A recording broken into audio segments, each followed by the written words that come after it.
Welcome to day 2. Did you wake up feeling maybe a little bit thinner this morning? You're not imagining it. That's actually your inflammation going down from a solid day of not eating anti-inflammatory foods.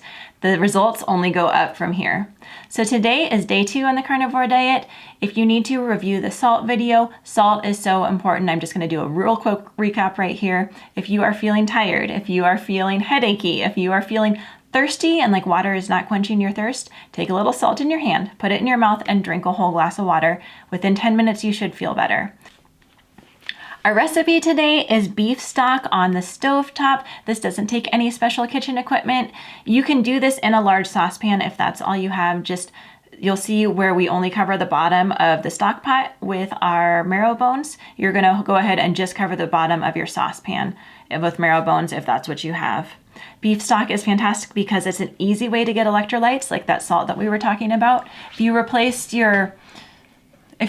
whatever you had been drinking all day long with beef stock instead, you're going to be getting easy to digest nutrients, and you're going to be getting those electrolytes that you need to feel good on starting and transitioning on to the carnivore diet for your first 10 days. Beef stock is easy to make. If you can boil water, you can make stock. It's fast because you can simmer it on the stove or even reheat in the microwave. I actually have a mug of reheated stock right here as we talk. It's inexpensive. Marrow bones, I got this whole big bag of marrow bones for like $3. I share them with the dog. It's nutrient dense. It's a yummy source of easily absorbed proteins, including the stuff needed to heal the gut lining and repair connective tissue. Use the fat that rises to the top to cook other foods or add to your meat for additional calories and fat. You will want to make sure you're getting enough calories on carnivore, and fat gives you energy and a feeling of fullness.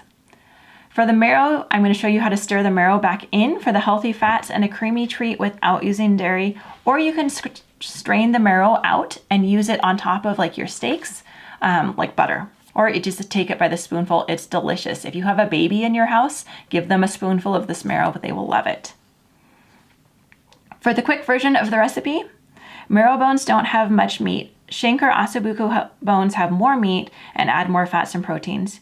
You're going to be saving the marrow, and you're going to blend it into your broth for a creamy texture, or to use on its own as you would a spread. If you're dairy-free, this is your new butter.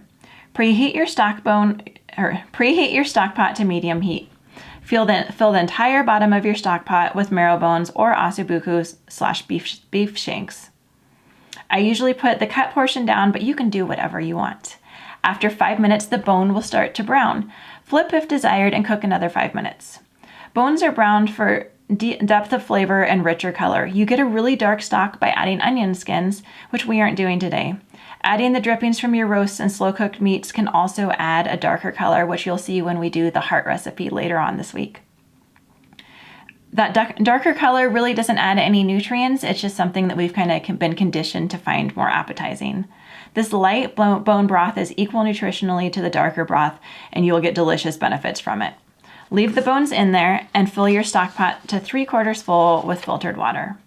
Leave at medium-high heat and bring to a simmer. This takes about 20 minutes. Once at a simmer, place a lid on your pot.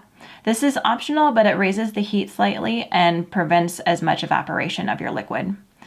Reduce the heat to medium-low, whether you're using a lid on your stock pot or not, or just low enough that your broth is very gently simmering. Simmer for at least 2 hours, or ideally 4 to 6. If this is too much broth for what you have room for in your fridge, you can simmer it down the last hour or even longer uncovered. This will allow water to evaporate off while leaving all the nutrients in the pot. Turn off the heat and allow to cool. This can be done overnight. Keep the lid on as it's cooling to prevent stuff from flying in your broth as it cools. Pour into jars and add salt. This will not only add the electrolytes that we need and flavor, but it also will help preserve your stock because there aren't any preservatives in our homemade stock.